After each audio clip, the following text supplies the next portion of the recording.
Good morning, dear children. When is your birthday? Do you like to celebrate your birthday? Surely you will say yes. I too also like to celebrate my birthday. Hope everybody would like to celebrate their birthday, isn't it? Yeah, especially the small kids.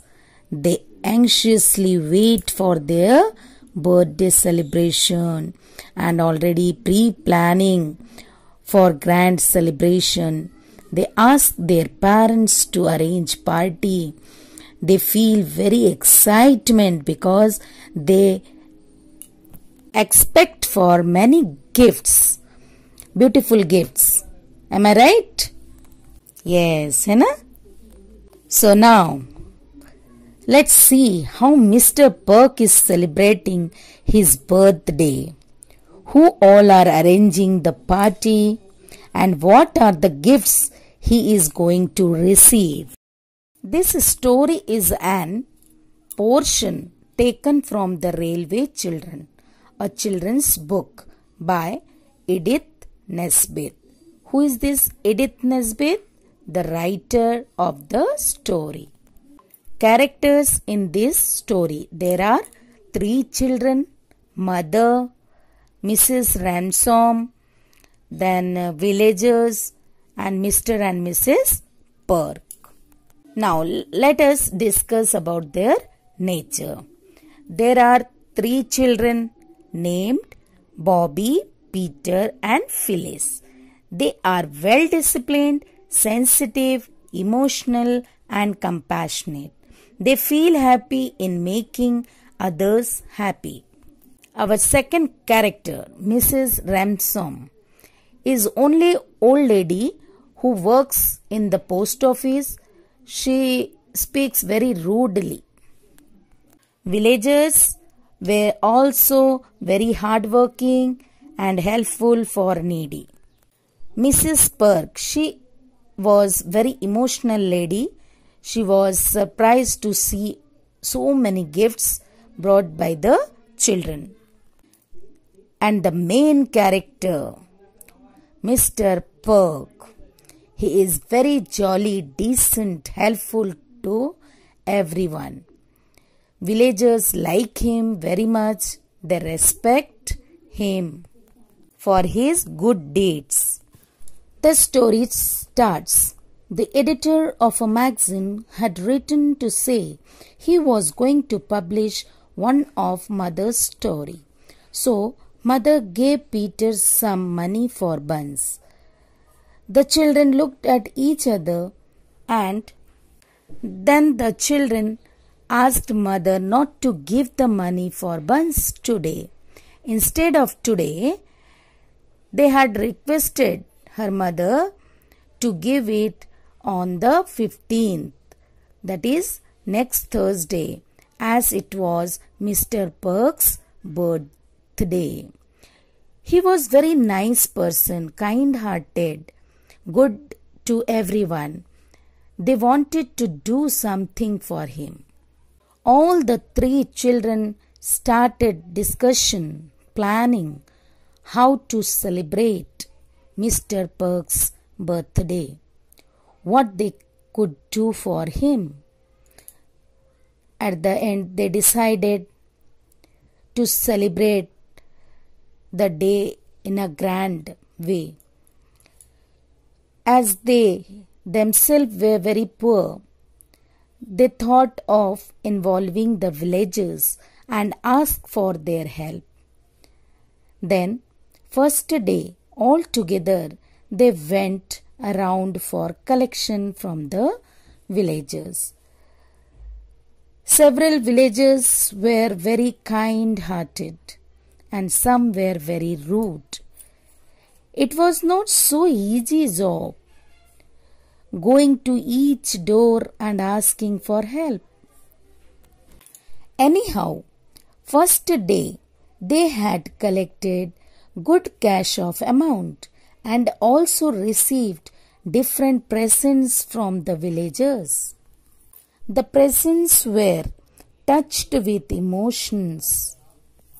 People were very happy to give things for him, and also told that he is very kind and hard working man. People respect him. They also told that Perks should not think as a donation of their presents. So most of the people were very happy to give presents for Mr. Perks. Now, I would like to share one incident. What happened when children went for collection in the village on first day? Do you know? To whom they went first for asking help in the village? The first person they asked was the old lady at the post office. She only appeared annoyed and said she didn't see why this Perk should have a birthday any more than anyone else. Why these children were giving more importance to him. She refused to give any gifts or presents for Perk's birthday.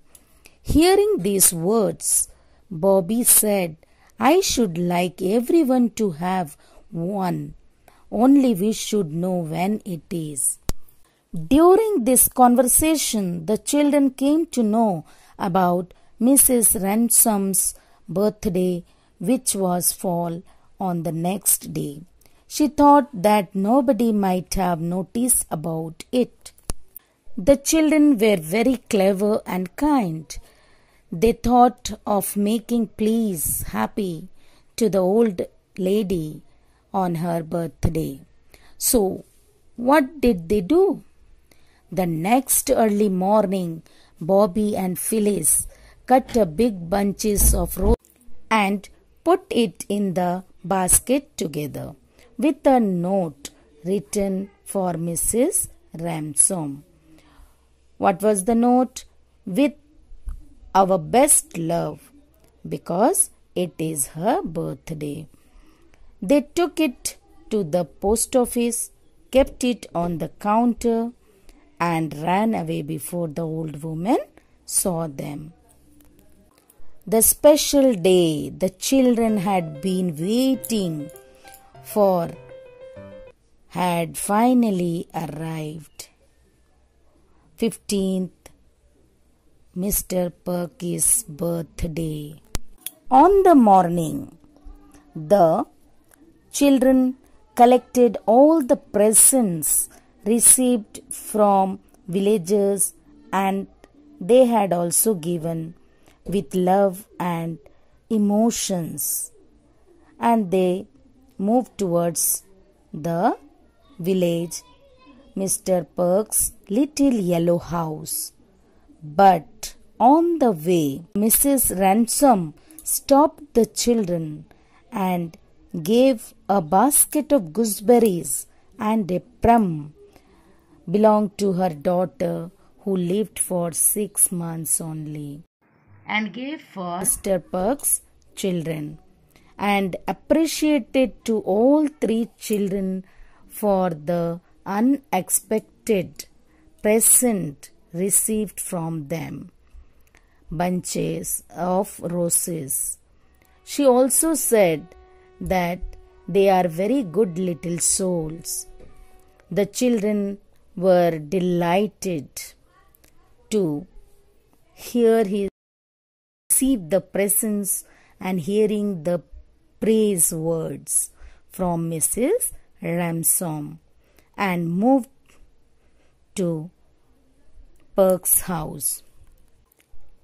As soon as they reached to Mr. Perk's house, Mrs. Perk, seeing all the presents, she gasped and started crying, and all of a sudden she stopped crying and thanked the 3 children.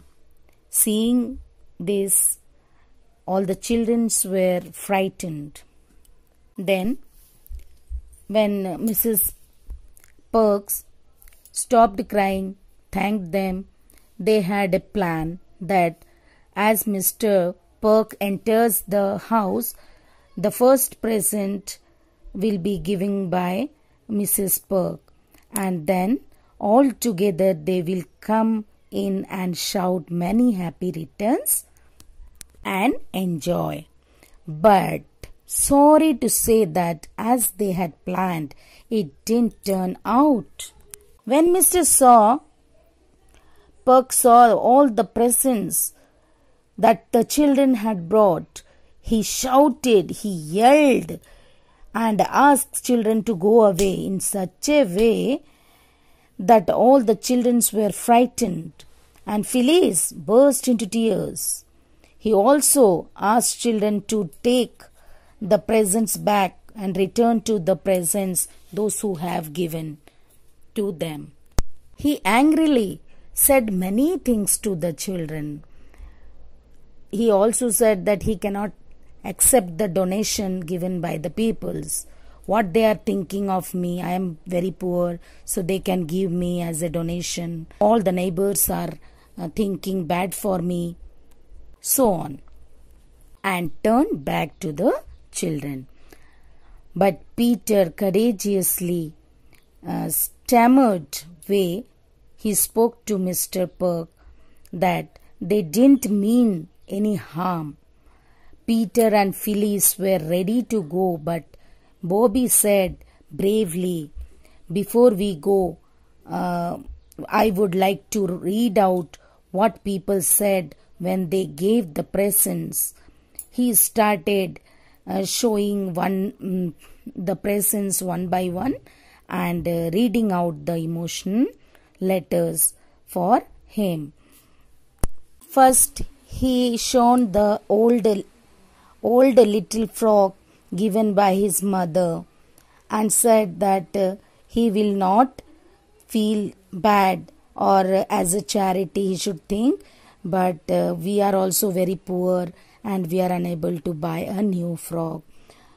So in this way, from gooseberries from Mrs. Ransom, a golden pound from a gentle old man, and in this way many presents which they have collected.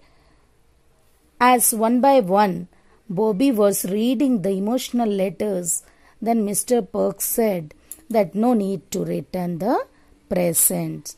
I take back every word I said. Then he said that he was very pleased, not for so much with the presents, but the kind respect of their neighbors.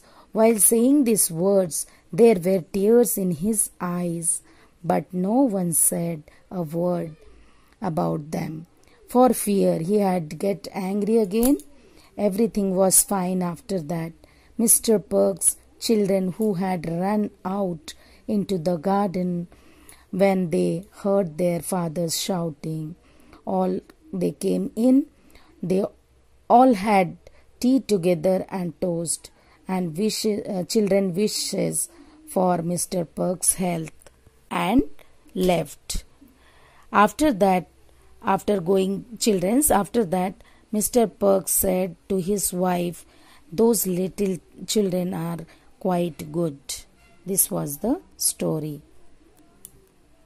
Think, children, positivity generates positivity. Happiness begets happiness. Such is the circle of life. Doing a good deed never remains unpaid. So, dear children, the best way to multiply happiness is to share it with others. It is not how much we have, but how much we enjoy that makes happiness.